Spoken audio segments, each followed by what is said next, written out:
Les Arigueia sont très particulières. Ce sont les seuls marsupiaux hors d'Océanie, avec le monito de Monte, qui appartiennent tous deux au continent américain.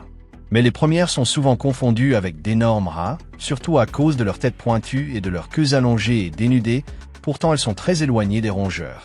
Un autre facteur très important, elles ont une curieuse façon de se défendre contre les prédateurs. Mais ce que peu de gens savent, c'est qu'il existe de multiples espèces. On connaît 19 genres différents et plus de 103 espèces, donc une grande diversité répartie dans tout le continent. Et toutes ont une particularité de leur système reproducteur que vous ne connaissez pas non plus. Elles reçoivent de multiples noms, Tlacuache, Carachupa, Fara, Wanchaka, Muka, entre autres, car dans chaque pays on les nomme différemment. Mais celle que tout le monde a en tête et qu'il est le plus facile de trouver au Mexique, c'est le Tlacuache ou opossum du Nord. Cette espèce est répartie dans une grande partie de l'Amérique du Nord et de l'Amérique centrale, depuis le Panama, en passant par le Salvador, le Honduras, le Guatemala, le Belize, le Mexique, les États-Unis et une petite portion du sud du Canada.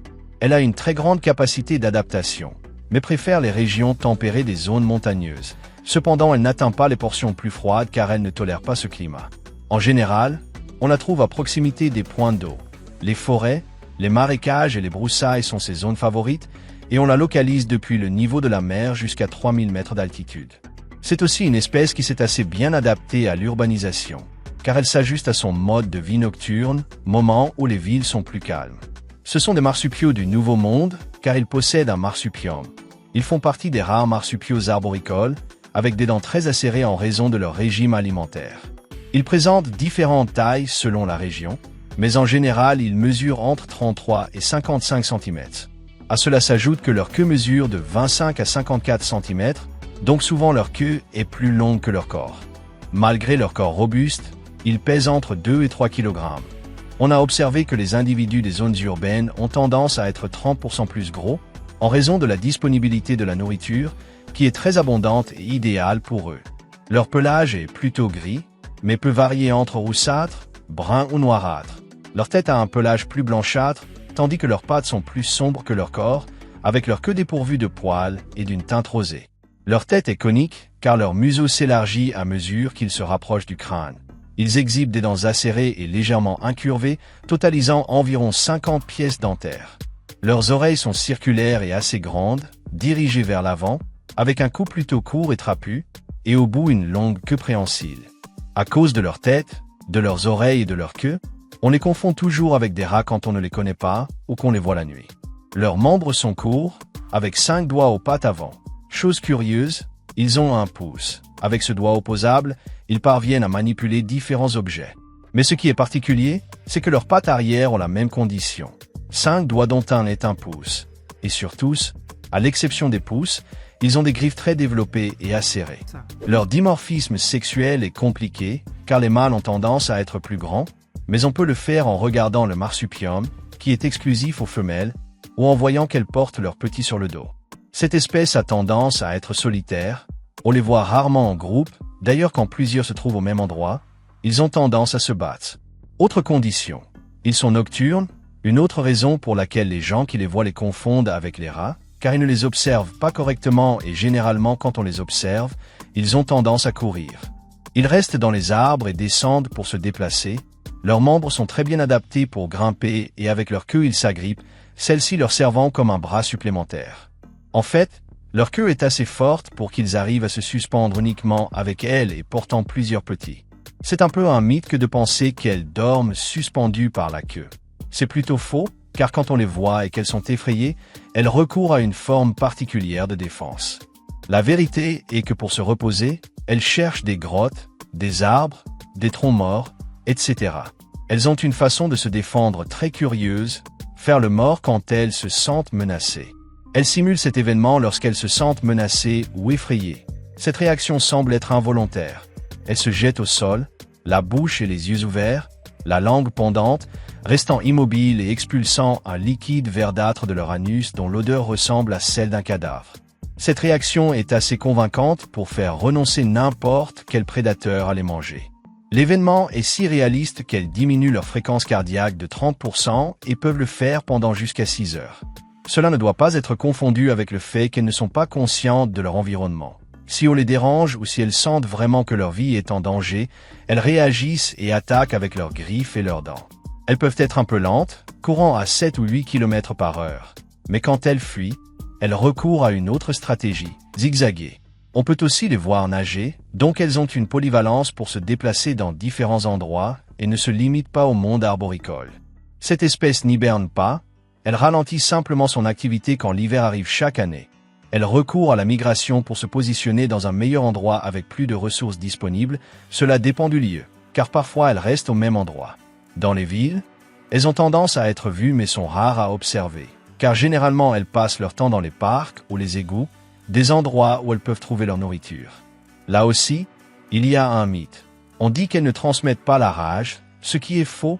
Tous les mammifères ont la capacité de contracter et de transmettre la maladie à condition de la présenter. Pour cela, ils doivent être mordus par un animal porteur. La question de la rage, nous l'avons déjà vue dans une vidéo de cette chaîne. Dans ce cas, il est rare qu'elle la présente, surtout en ville. Mais malgré cela, il faut les respecter et les laisser, car une morsure peut être très douloureuse. Leurs principaux sens qui leur permettent d'obtenir des informations de l'extérieur sont l'odorat et l'ouïe. Avec le premier, elles détectent une grande partie de leur nourriture et différents événements entre congénères à partir du marquage de leur territoire ou pour détecter une femelle en chaleur, tandis que l'ouïe est utilisée pour la communication, car elles émettent différents bruits, comme des cliquetis ou des grognements. Leur museau a des vibrisses tactiles, ce qui leur permet d'avoir une notion de la taille des endroits où elles s'introduisent ou des mouvements de l'eau. Leur vision est quelque peu limitée, mais elles peuvent voir des objets et sont très adaptées à la vision nocturne grâce à un tapetum lucidum. Ces animaux, avec les autres représentants de leur groupe, sont omnivores, des espèces très opportunistes. Généralement, ils consomment ce qu'ils ont à disposition, selon la région et la saison, fruits, racines, graines. Ensuite, ils s'aventurent à chasser de petits animaux comme des invertébrés, des reptiles, des oiseaux, des amphibiens et des mammifères. Ils consomment aussi des charognes, raison pour laquelle ils s'adaptent très bien à n'importe quel endroit. Dans les villes, il est fréquent qu'ils fouillent les poubelles pour récupérer les déchets des gens, autre raison pour laquelle on les confond avec les rats. Cette espèce est polygyne, c'est à accent grave dire qu'un mâle cherche à se reproduire avec plusieurs femelles. Cela se produit généralement de février à septembre, car c'est à ce moment que survient l'estrue. La période de reproduction est assez longue. La femelle indique qu'elle est en chaleur par l'odeur laissée par les marques, ce qui amène plusieurs mâles à se rassembler au même endroit et à se battre entre eux, marquant ainsi leur suprématie pour cet événement. Ensuite, ils s'accouplent et repartent à la recherche d'une autre partenaire ou pour poursuivre leur vie normale, tandis que les femelles restent seules. En outre, l'intervalle de reproduction est de 1 à 3 ans. Un fait curieux, les deux sexes ont 2 ouvertures dans leurs appareils reproducteurs, chose des plus curieuses, car le membre des mâles est divisé en 2, tout comme chez les femelles. Mais chez elles, les ouvertures se connectent à l'intérieur. La gestation est courte, comme chez les autres marsupiaux, car les petits achèvent leur développement dans le marsupium. La période de gestation n'est que de 13 jours. Elles mettent bas une portée très nombreuse, de 4 à 25 petits, mais généralement elles ont une moyenne de 15. À la naissance, les petits se déplacent seuls ou sont aidés par la mère à se placer dans le marsupium. Ils mesurent alors 1 cm et pèsent seulement 0,13 g, donc ils sont très petits et doivent se développer correctement. Certains petits meurent s'ils ne sont pas assez audacieux pour gagner leur place pour se nourrir, car la mère a 12 glandes mammaires, dont certaines ne sont pas fonctionnelles. Il y a donc une sélection naturelle très marquée dès les premiers instants. Naître, se déplacer seuls et gagner leur place pour se nourrir, stimulés par l'odeur que dégage alors la poche de peau. Elles passeront 50 à 70 jours dans cet endroit à grandir et à prendre leur forme juvénile. Après ce moment, elles sortent du marsupium et se placent à l'extérieur. Généralement, elles voyagent sur le dos de la mère, mais celle-ci montre très peu d'intérêt pour elles. Elles commencent alors à manger des aliments solides pour être indépendantes à 120 jours. La maturité sexuelle survient chez les mâles à 8 mois et chez les femelles à 6 mois. Leur espérance de vie à l'état sauvage est d'1 an et demi à 2 ans, une moyenne très faible due principalement au climat, car beaucoup périssent en hiver, raison pour laquelle leur taux de reproduction est très élevé. Elles ont en outre de nombreux prédateurs, pumas, jaguars, hiboux, aigles, crocodiles, etc. Si elles sont surprises ou si leur stratégie de la fausse mort ne fonctionne pas, ces prédateurs les capturent. En captivité, elles ont tendance à vivre plus longtemps, jusqu'à environ 10 ans, car les facteurs climatiques ou les prédateurs sont la principale cause de leur faible espérance de vie. Elles sont courantes dans les eaux, bien qu'elles n'attirent pas beaucoup à cause de leur aspect et du fait que les gens les trouvent généralement laides, mais cela est en train de changer à mesure qu'on les connaît mieux. Cette espèce est classée en préoccupation mineure, grâce à sa grande adaptabilité, son taux de reproduction élevé et sa large gamme alimentaire, surtout sa capacité à s'adapter aux zones urbanisées, ce qui l'a beaucoup aidé à avoir une population plus stable et avec moins de menaces. En fait, dans certaines localités, on la considère comme une peste, bien qu'elle aide beaucoup l'être humain. Par son caractère opportuniste, elle consomme une grande variété d'aliments dans les déchets, réduisant ainsi la quantité de déchets. En tant que chasseuse, elle attrape des rats et des souris, entraînant une diminution de ces animaux qui peuvent représenter un risque de maladie. En même temps, on la chasse parce qu'on pense que sa viande est médicinale ou comme sport. Elle génère aussi plusieurs problèmes. D'une part, elle peut manger la nourriture des animaux domestiques ou chercher de très petits animaux pour les manger. Elle peut apporter des parasites qui se transmettent aux animaux domestiques comme les tiques, bien que ce soit assez rare, mais cela peut arriver. En outre, certaines maladies, non seulement la rage, mais aussi la leptospirose. Malgré cela, il ne faut pas les diaboliser, il suffit simplement de prendre ses distances quand on les voit. Si elles entrent dans la maison, parler à un expert pour les capturer et les remettre en liberté. Leur rôle dans l'écosystème, en tant que consommateurs opportunistes, est de disséminer les graines de manière très généralisée, de contrôler les populations de certaines espèces et de servir de nourriture à d'autres plus grands. Un animal que vous avez sûrement vu ou dont vous avez entendu parler, mais que vous ne saviez pas si particulier et unique, l'un des rares marsupiaux en dehors de l'Océanie, et qui devient de plus en plus populaire à mesure qu'on le comprend mieux. Voilà les tlacuaches ou opossums du Nord. J'espère que la vidéo vous a plu.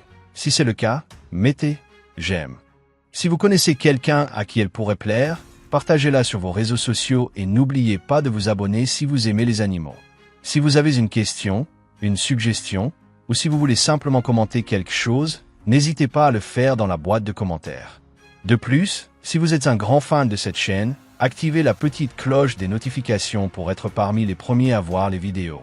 Merci beaucoup d'avoir regardé cette vidéo. On se voit bientôt, à plus tard.